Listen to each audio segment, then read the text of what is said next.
Salut les Vapoto, c'est Alpha. Je vais vous faire la lecture de la transposition de la TPD, décortiquée par un juriste que je ne connais pas son nom, donc je le remercie quand même. Et je vais donc remercier aussi Jacques Le Wezek pour la transmission de l'information. Je sais que le tuto va être un peu long, je m'en excuse d'avance, mais il y a tellement de choses à dire pour que ça soit très clair pour tout le monde. Je sais que c'est compliqué de lire un résumé assez long, on se lasse assez rapidement.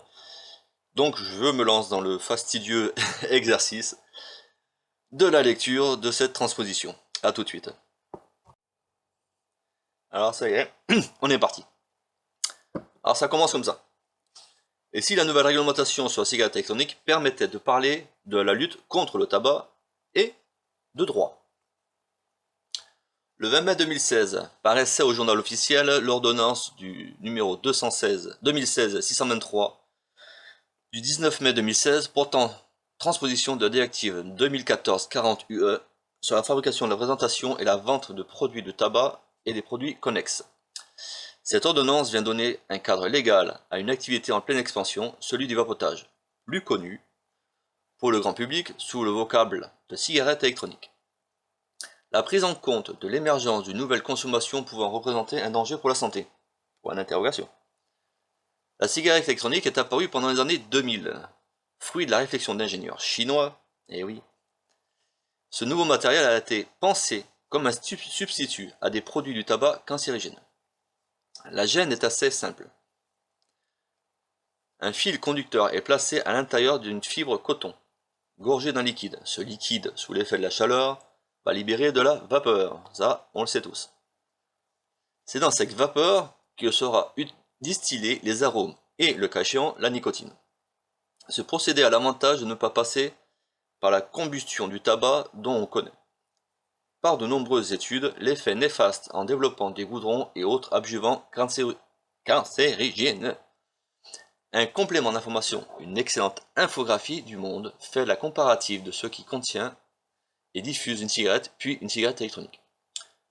Portée par un engouement en faveur de la santé, la cigarette électronique s'est développée rapidement. Alors que les premiers matériels imitaient les produits du tabac, l'industrie de la e-cigarette a évolué vers un monde de consommation de plus en plus originale, combinant un attrait pour des arômes de plus en plus subtils et éloignés du goût du tabac, à un jeu sur la variation de vapeur émise. Ce passage à substitution du tabac à un mode de consommation alternatif s'est traduit par un changement de dénomination.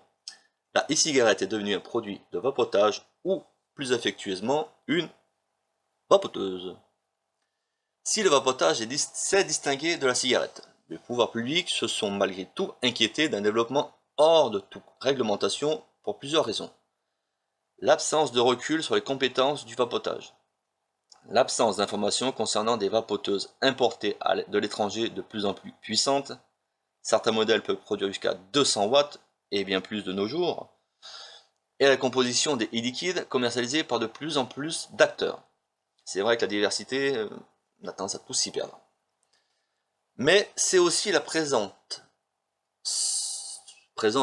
de nicotine qui inquiète, c'est mal écrit. Même en quantité très faible dans les liquides, la nicotine est considérée comme une substance toxique qui crée la dépendance.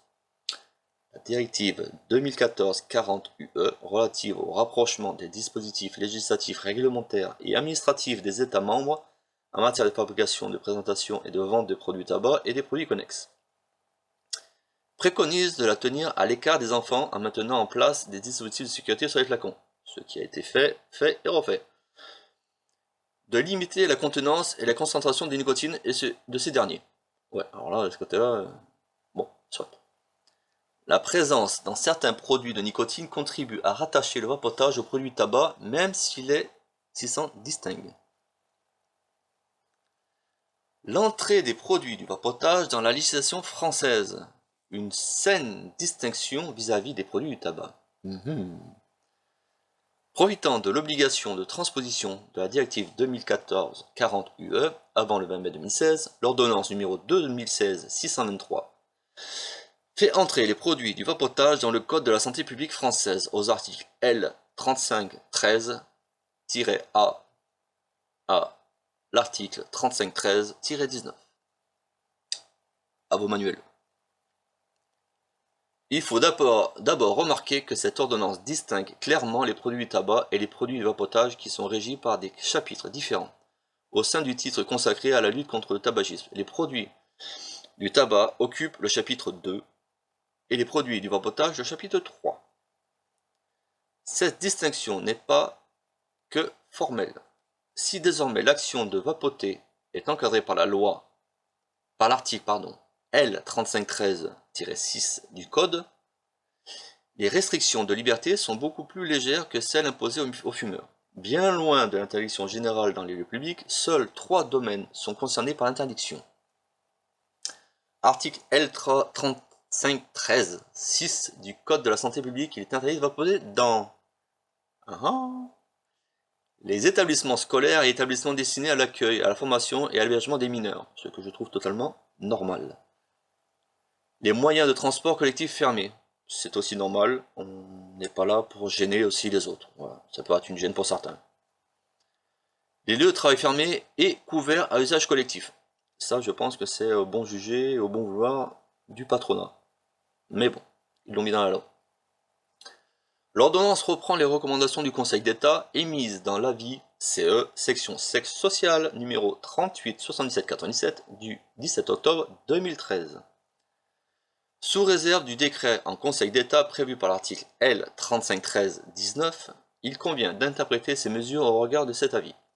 Dans celui-ci, le Conseil d'État avait estimé qu'un alignement de l'interdiction de vapoter sur celle de fumer ne pouvait se faire sans risque juridique et qu'une interdiction aussi générale pouvait s'exposer à un risque constitutionnel. Ouais. Maintenant, il soutenait qu'une interdiction pouvait se justifier. Pour les établissements accueillant des jeunes, s'appuyant sur le rapport et avis d'experts sur la e-cigarette de l'Office français de prévention du tabagisme de mai 2013, le Conseil relevait que l'on pouvait craindre, en raison de la forte addiction que la nicotine génère, un risque d'addiction à la cigarette électronique contenant cette substance.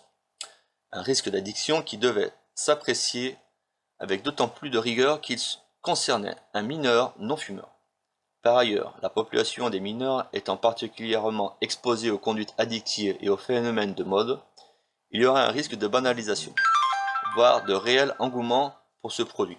Enfin, un contact cutané ou une ingestion de la nicotine pouvait être source d'inquiétude plus importante que pour un adulte. Je confirme. Il faut noter au passage que le Conseil d'État a souligné que le risque de l'usage de cigarettes électroniques comme première étape du tabagisme n'était pas établi. Donc vapoter ne conduit pas à la cigarette. Pour les lieux de travail, le Conseil d'État a justifié cette interdiction pour des raisons particulièrement tenant aux exigences du bon déroulement du travail, du fait de la promiscuité, de la longueur du temps partagé dans le même espace et de confinement dans un espace réduit. Alors ça, c'était appliqué à la cigarette il y a longtemps, il n'y a pas si longtemps que ça encore, on fumait dans les restaurants, discothèques. Mais bon, ils ont été plus rapides sur les cigarettes, ils étaient formés déjà. L'ordonnance précise de ce fait que ne s'applique pas aux lieux de travail fermés et couverts. Cette obligation ne s'impose donc pas aux bureaux personnels et ouverts. Pour les transports collectifs, le Conseil d'État reprenait les arguments de promiscuité et de confinement. De nombreux individus dans un espace réduit, parfois pendant de longues durées. Il remarquait que des législations existent déjà sur ces motifs interdisant l'usage d'appareils ou d'instruments sonores dans un souci de sauvegarde de la tranquillité publique. Enfin, il a conclu que, sur le fait que cette mesure devait être limitée aux espaces fermés dans lesquels les gêne est réelle et qu'il conviendrait, dans la mesure du possible, de mettre en place des espaces réservés au vapotage. En gros, on met un peu dans le même casque que les fumeurs. L'interdiction ne vaut pas pour les quais de gare, comme l'a jugé la Cour de cassation. Ça a été jugé en cassation, c'est plus jugeable. Donc on peut vapoter sur les quais de gare. Youhou! ni pour les véhicules appartenant à des particuliers. Eh ben heureusement que je peux vaper dans ma caisse. Non mais quand même, là derrière je vape même dans mon garage. Ah, loupé.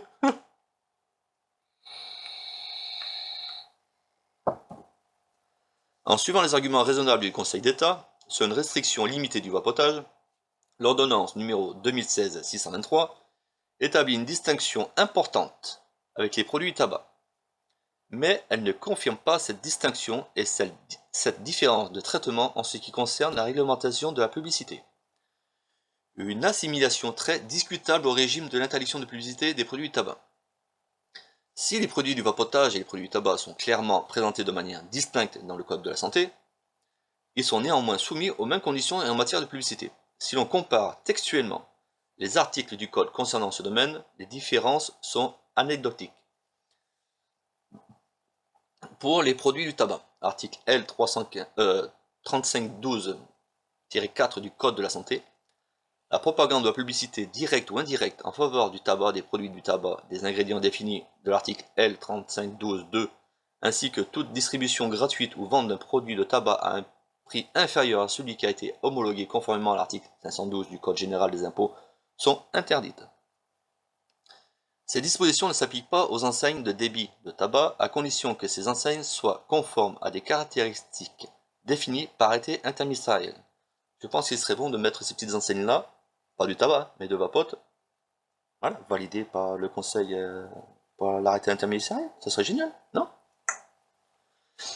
Elles ne s'appliquent pas non plus aux publications et aux services de communication en ligne édités par les organismes professionnels de producteurs français et des distributeurs fabricants de tabac, réservés à leurs adhérents si aux publications professionnelles spécialisées dans la liste est établie par arrêté signé par les ministères chargés de la santé et de la communication, ni aux services de communication en ligne édités à titre professionnel qui ne sont accessibles qu'aux professionnels de la production, de la fabrication et de la distribution du produit du tabac. Pour ça on parle du tabac, hein.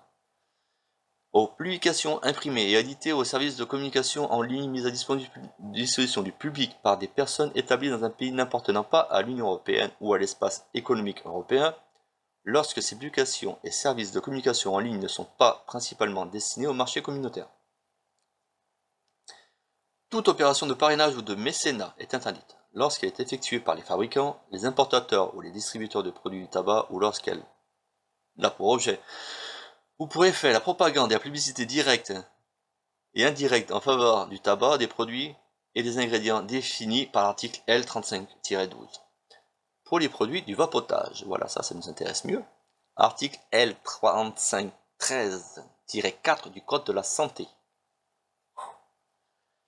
Ces dispositions ne s'appliquent pas aux publications et aux services de communication en ligne édités par l'organisation professionnelle des producteurs, fabricants et distributeurs de produits du vapotage, réservés à leurs adhérents, ni aux publications professionnelles spécialisées dans la liste établie par arrêté ministériel signé par les ministres chargés de la santé et de la communication, ni aux services de communication en ligne, édités à titre professionnel qui ne sont pas accessibles qu'aux professionnels de production, la fabrication et la distribution du produit du vapotage. Les aïeux. Aux publications imprimées et éditées et aux services de communication en ligne et mises à disposition du public par des personnes établies dans un pays n'appartenant pas à l'Union européenne et à l'espace économique européen. Lorsque ces publications et services de communication en ligne ne sont pas principalement destinés au marché communautaire. Aux affichettes relatives aux produits du vapotage, disposées à l'intérieur des établissements, les commercialisant et non visibles de l'extérieur. Voilà, c'est pour ça qu'en ce moment on voit pas mal de panneaux, je vous montre pas ce que je vends, mais je vous montre ce que je vends pas. J'adore ces panneaux, continuez les gars, je kiffe. Toute opération de parrainage ou de mécénat est interdite.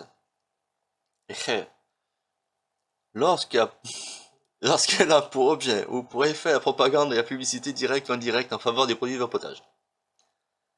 Afin de comprendre l'enjeu, il faut lire le commentaire de Jean-Christophe Gallou, professeur de droit à Paris. Le tabac est-il interdit d'expression en France? Dans revue juridique. La définition extensive donnée à la propagande ou à la publicité par le texte français, puisqu'il vise aussi bien la propagande que la publicité directe ou indirecte, va bien au-delà de la définition carrément adoptée par le terme publicité. On peut à bon droit en déduire que ce n'est pas strictement la publicité commerciale qui est visée, mais également une grande partie du débat d'intérêt public sur la consommation du tabac qui se trouve aussi interdite. Les produits du tabac et les produits du vapotage sont interdits de publicité indirecte et de propagande. La publicité est le fait de promouvoir un produit ou une idée. On n'est plus dans un pays libre alors. La publicité indirecte est le fait d'avoir un lien même tenu avec une promotion. La propagande est le fait de faire adhérer par des moyens détournés à une idée ou à un produit, difficilement dissociable de la publicité indirecte. La propagande peut caractériser des opérations de parrainage. On peut citer quelques exemples qui, s'ils se sont appliqués au tabac, risquent maintenant de toucher les produits du vapotage. Attention, ça va faire mal. En matière de publicité, est condamné le fait de faire inscrire sur le produit des mentions aromatiques, de vanter les caractères gustatifs et la quantité du tabac. L'insertion à l'intérieur des paquets de cigarettes de mentions relatives à l'histoire de la marque, de vanter le goût des origines, d'intégrer des bandes fluorescentes ou packaging à un système d'ouverture attractif. En gros, le paquet neutre, quoi. En matière de publicité indirecte, la publication par le magazine Entrevue de photographies d'un pilote laissant apparaître la marque d'un cigarettier et d'un montage photographique satirique, de prendre le nom d'un cigarettier pour l'activité d'agence de voyage, et faire la promotion de montres Camel. En matière de propagande, il est condamné le fait d'offrir des écouteurs contre la... Ces dispositions ont provoqué, lors de leur parution, une panique sur les médias sociaux. De nombreux testeurs de produits et propriétaires de boutiques de vapotage ont commencé à retirer de leur site internet leurs anciens articles, provoquant la consternation des vapoteurs. Il n'est donc pas inutile de rappeler que la Cour de cassation considère que l'interdiction de toute propagande ou publicité directe ou indirecte en faveur du tabac constitue, quel qu'en soit le support, une infraction continue qui se poursuit tant le message litigieux reste accessible au public.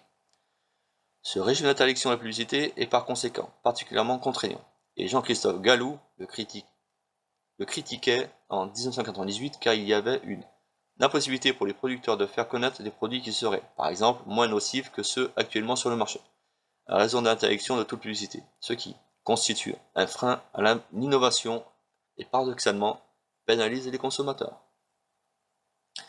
Cette affirmation prophétique laisse songeur, car il y a bien des produits qui peuvent être moins nocifs que ceux sur le marché et qui constituent une vraie innovation en faveur des consommations. Ce sont bien les producteurs de vapotage. Les produits de vapotage.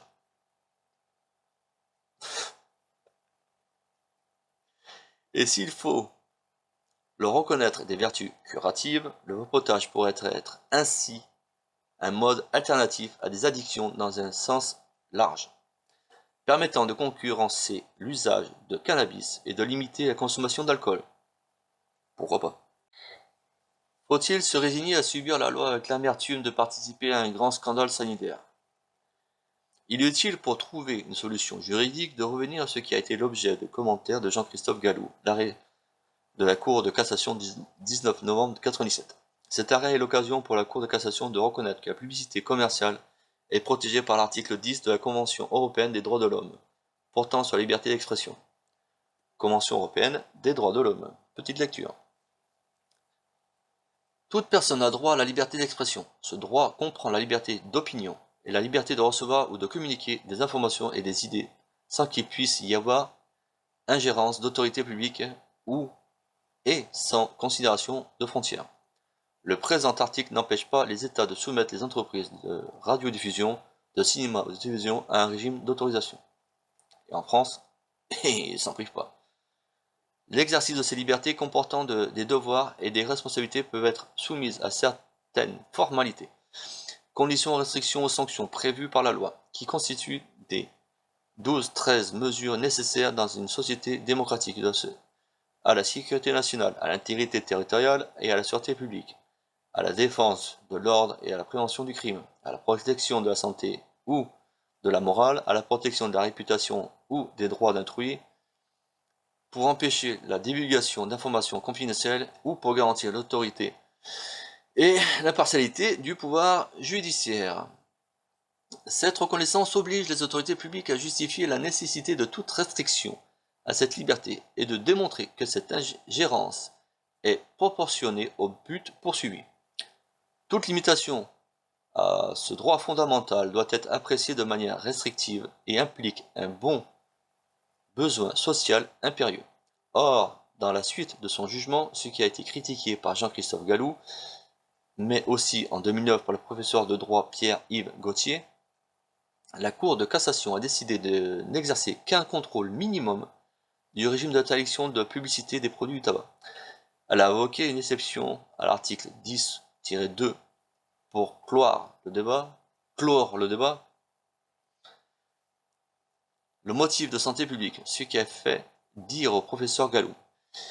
Il ne pouvait être question d'affirmer que les restrictions apportées à la liberté d'expression sont proportionnelles au but légitime recherché. Elles relèvent, à notre sens, un caractère excessif. En ne procédant pas à une telle analyse, la Chambre criminelle n'a aucunement justifié sa décision et semble être laissée porter par l'intégrisme anti-tabagique. La question est maintenant de savoir si ce raisonnement de juge pourrait s'appliquer à un contentieux portant sur l'interdiction de publicité aux produits du vapotage. Et si il nous faut revenir sur l'avis 387-797 du Conseil d'État, déjà cité, qui se positionne sur l'attente à la santé publique. Or, pour le Conseil d'État, en l'état, les données acquises de la science ne permettent pas de considérer que l'usage de la cigarette électronique représente un risque avéré pour la santé et l'usager ou autrui, et de justifier des mesures d'interdiction aussi générales que celles prévues par la loi. Il exclut aussi l'atteinte indirecte à la santé publique qui serait fondée sur la banalisation de l'usage de la cigarette traditionnelle dont la dangerosité est établie. En premier lieu, il n'existe à ce jour aucune étude démontrant que l'usage de la cigarette électronique banalise la consommation de tabac, fragilise l'interdiction de fumer, et qu'elle telle consommation constituerait pour une part significative de la population la première marche vers le tabagisme. En second lieu, il est délicat de considérer que le fait de vapoter incite à consommer du tabac en raison du lien indirect, voire de l'antinomie entre ces produits.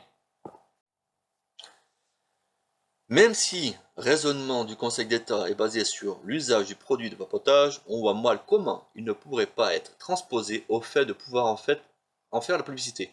Le raisonnement du Conseil d'État de 2013, et on pourrait citer de nouvelles études et des prises de position d'institutions publiques afin de disqualifier définitivement l'idée d'atteinte à la santé publique.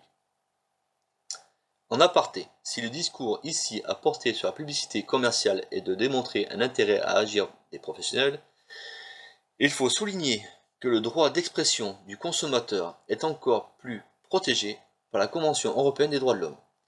Il est maintenant temps d'étudier comment, concrètement, agir en droit. De la diversité des moyens d'action pour faire respecter la liberté d'expression des produits du vapotage. Le fondement juridique.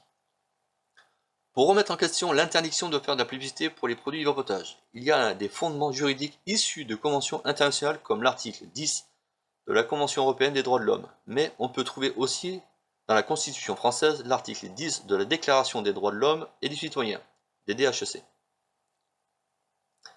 Portant sur liberté d'opinion, l'article 11 des DHEC, portant sur la libre communication des pensées, ou le principe de liberté d'entreprendre, déduit par le Conseil constitutionnel de combinaison du droit de propriété, et de la liberté garantie par l'article 4 des DHEC dans sa décision relative aux nationalisations du 16 janvier 82. C'est pas d'aujourd'hui, les gars. Attaquer les dispositions d'ordonnance 2016-623. Attaquer une ordonnance prise sur délégation du Parlement, article 38 de la Constitution, n'est pas une chose facile. Le Conseil d'État admet qu'elle qu'elle puisse être considérée comme un acte administratif attaquable devant le juge administratif, pour l'administration, tout ça. Mais à partir du moment où elle est ratifiée, elle acquiert le statut de loi. Le Conseil d'État déclare un non-lieu sur toutes les procédures en cours. Par ailleurs, attaquer l'ordonnance pour contester les dispositions relatives à la publicité et à la liberté d'expression n'est pas pertinent.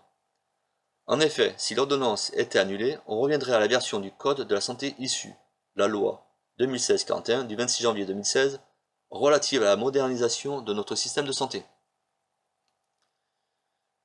La propagande ou la publicité directe ou indirecte en faveur du tabac, des produits du tabac, des ingrédients définis en deuxième alinéa de l'article L3511-1, des dispositifs électroniques du vapotage et des flacons de recharge qui leur sont associés, ainsi que toute distribution gratuite ou vente d'un produit de tabac à un prix inférieur à celui mentionné du Code général des impôts sont interdits. On a déjà dit ça. Ces dispositions ne s'appliquent pas aux enseignes des débits de tabac, à condition que ces enseignes soient conformes à la réglementation définie par arrêté interministériel. Il ne s'applique pas non plus aux publications et services de communication en ligne édités par les organisations professionnelles des producteurs, des fabricants, distributeurs des produits de tabac et dispositifs électroniques. On l'a déjà lu. Donc je vais le passer. Cette ancienne version du code ne fait pas de distinction entre les produits du vapotage et les produits du tabac. Il est intéressant de noter que lors des débats parlementaires sur la loi 2016-41, l'amendement qui inscrit le vapotage dans le code n'est qu'un amendement rédactionnel voté sans aucune argumentation ni débat.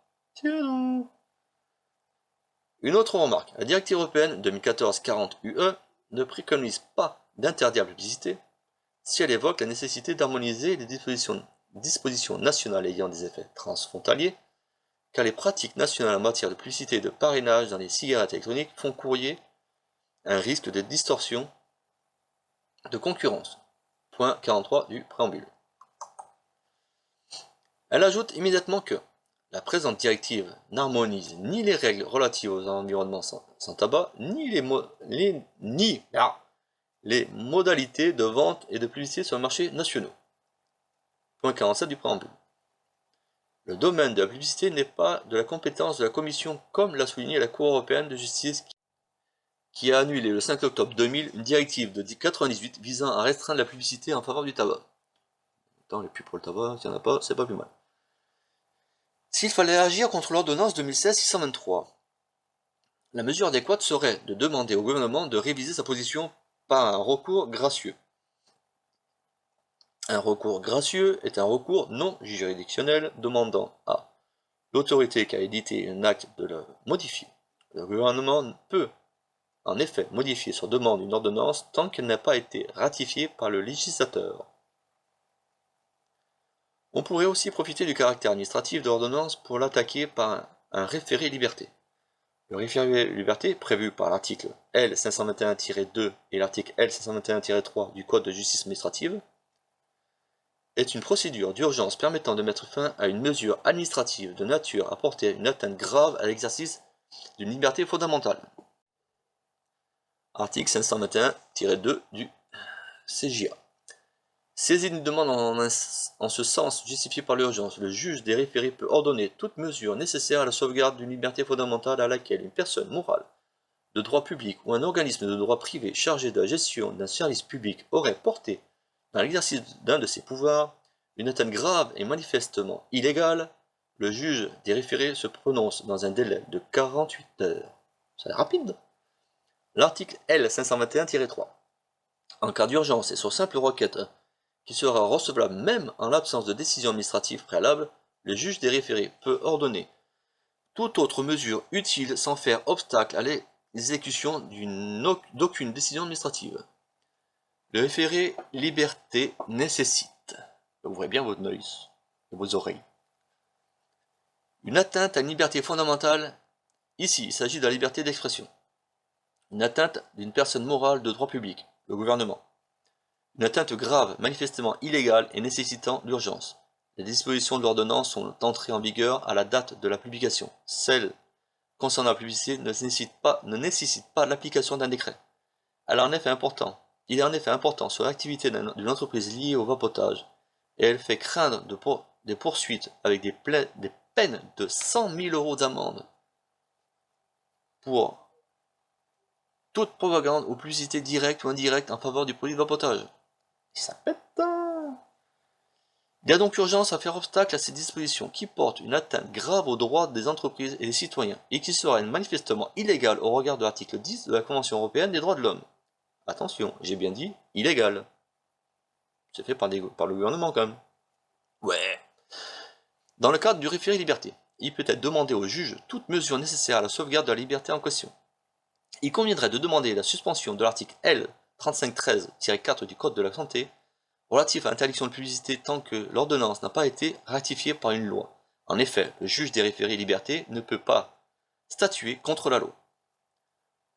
Demander la suspension définitive de l'article L. 3513-4 pourrait ne pas être admise. Le juge doit statuer en 48 heures. Il faut falloir qu'on se bouge le cul, les gars.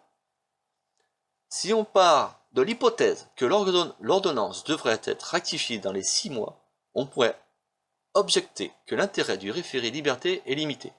Mais hormis le fait qu'il permet de gagner du temps dans la mise en application de l'interdiction de la publicité, un référé liberté a aussi l'avantage d'ouvrir le débat juridique. S'il est accueilli par le juge administratif, cela peut influencer la position du gouvernement et l'obliger à amender son texte. Oh les gars, on se bouge, hein.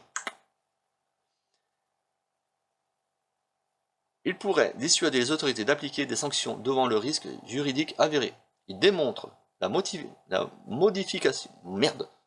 La motivation. Je m'emballe. La motivation des acteurs du vapotage à défendre leurs droits. De ne pas se laisser intimider par la loi. Il permettrait de construire un argumentaire juridique qui pourrait servir en cas d'une action en justice contre une entreprise ou un vapoteur isolé. Cette action en justice pourrait être commentée dans les revues juridiques et pourrait amener d'autres argumentations. Enfin, il faut relever que le référé liberté ne nécessite pas d'avoir de recours à un avocat. En plus, on va pas gaspiller une thune, on y va en vapotant les gars. Des moyens de défense lors d'un procès ou d'une sanction administrative. Une fois l'ordonnance ratifiée, on ne pourra contester ces dispositions que par des moyens de défense. Une défense contre un acte d'une administration prenant une sanction administrative devant le juge administratif.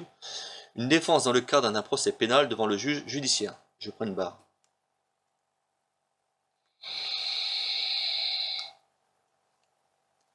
La difficulté est que pour subir une sanction administrative ou un procès pénal, il faudra avoir du courage. Et ça, les vapotos, on en a plein, nous. Hein. Le courage de refuser d'appliquer la loi. Le courage de s'engager dans une contestation. Oui. Moi je dis oui. Il est important de savoir que le défendeur pourra se défendre sur le terrain de la légalité, mais aussi sur le terrain de la conventionnalité. Excusez-moi, des fois je dérape. Sur le terrain de la légalité, il s'agira de contester les dispositions d'ordonnance au regard de la hiérarchie des normes de droit français. Ainsi, un acte d'une administration est soumis au respect des arrêtés eux-mêmes, soumis au respect des décrets. Il y a beaucoup de machins qui sont soumis à beaucoup de machins. Ces derniers sont subordonnés aux lois. Ben, encore celui-là, tu vois, il y a encore quelqu'un au-dessus. Hein. C'est l'administration française, il y a toujours quelqu'un au-dessus.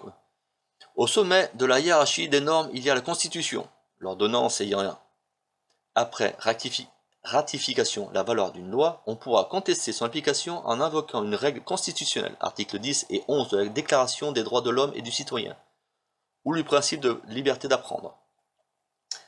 La méthode pour se défendre est de passer par une question prioritaire de constitutionnalité, établie par l'article 61-1 de la Constitution. La question prioritaire de constitution est demandée au cours d'une instance devant les juridictions judiciaires ou administratives. Le demandeur demandera au juge la permission de poser une question au Conseil constitutionnel pour savoir si les dispositions de la loi qui s'appliquent à l'instance sont constitutionnelles et applicables. Le juge n'est pas obligé de transmettre la question au Conseil constitutionnel s'il considère que cette question comme non pertinente et ayant déjà été posée. Sur le terrain de la conventionnalité. Le concept de conventionnalité est un peu compris par le non-juriste. Il s'agit de contester la disposition de l'ordonnance en lui opposant une convention internationale. Historiquement, le Conseil constitutionnel a refusé de contrôler la conformité d'une loi à une convention internationale. Des députés avaient demandé au Conseil constitutionnel d'invalider la loi 1975 sur l'interruption volontaire de grossesse qui a été contraire à l'article 3 de la Convention européenne des droits de l'homme. Relative au droit de la vie, depuis cette date, ce sont les tribunaux administratifs et judiciaires qui contrôlent le respect des lois aux engagements internationaux. Le Conseil constitutionnel l'a rappelé récemment pour rassurer les juges au moment de la mise en place de la QPCI. Concrètement, il s'agit simplement de se défendre devant le juge en invoquant le non-conformité de la règle qui devrait s'appliquer aux conventions internationales. C'est sur le terrain de la conventionnalité que les règles d'interdiction de publicité du tabac auraient pu être remises en cause par la Cour de cassation dans l'arrêté CAS-CRIM 96-82-625. Les défendeurs invoquaient notamment l'article 10 de la Convention européenne des droits de l'homme pour invalider la disposition de la loi de 1976. Ce même article de la Convention européenne pourrait être invoqué pour la liberté d'expression concernant les produits de vapotage. Une liberté d'expression dans un sens large, incluant la publicité commerciale.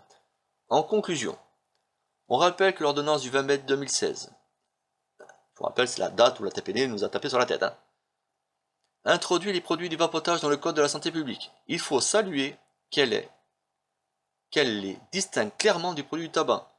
Comme contrairement à certains disaient, qu'on avait tout mélangé, non. C'est bien séparé, si vous avez bien lu la chose, vous l'avez compris comme moi, j'espère. L'interdiction de vaper dans les lieux publics est très assouplie, confirmant que fumer n'est pas vapoter. Fumer n'est pas vapoter. Maintenant, en mettant en place une interdiction large de publicité sur les produits de vapotage, qui inclut la publicité directe et indirecte de la propagande, elle contrevient à la liberté d'expression de l'article 10 de la Convention européenne des droits de l'homme. Ils sont dans l'infraction, les gars. S'il n'est pas souhaitable que de faire annuler l'ordonnance car on reviendrait au régime indistinct de la loi santé du 26 janvier 2016, un recours gracieux envoyé au ministre de la Santé pour leur demander de revoir leur position serait souhaitable. Un référé liberté est possible en parallèle permettant de montrer la détermination du milieu des vapoteurs et le risque juridique d'un maintien à la législation si, malgré tout, le gouvernement persévérait à ignorer les revendications des vapoteurs. Il y a une chance certaine que les dispositions légales soient rendues inapplicables par le juge au cours d'un procès visant un professionnel de vapotage ou encore qu'il s'agisse d'un simple usager. Voilà, c'était donc la lecture de la transposition de la TPD. J'espère que j'ai parlé assez distinctement. J'espère que j'ai parlé assez fort. Par moments j'ai un peu dérapé, je me suis un peu emballé. Mais voilà, la vapote, c'est un truc qui me tient à cœur. Ça va faire beaucoup d'années maintenant que je suis sorti du tabac. Ça m'a sauvé la vie. Comme elle a certainement sauvé la vie à des millions de gens en France et des milliards de gens dans le monde. Donc voilà, écoutez, j'espère que ça peut vous éviter de lire le texte. Si toutefois j'étais trop vite, mettez-moi un petit message, je vous mettrai le passage du texte. Hein, comme ça vous le lirez tranquillement. Sur ce, je vais vous souhaiter un bon vapotage. J'espère que ça vous a plu, ça vous évitera une longue lecture. Vous voyez qu'elle est longue. Alors je suis encore désolé de la longueur de ce tuto. Mais je pense que c'était nécessaire. Donc, une petite barre, ça c'est pour vous.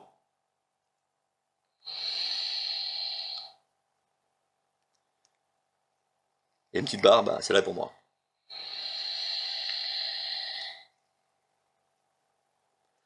Vive la vape libre. Vaper librement. On a des droits. On a le droit de se faire entendre. Alors, on y va les gars. A très bientôt les vapotos.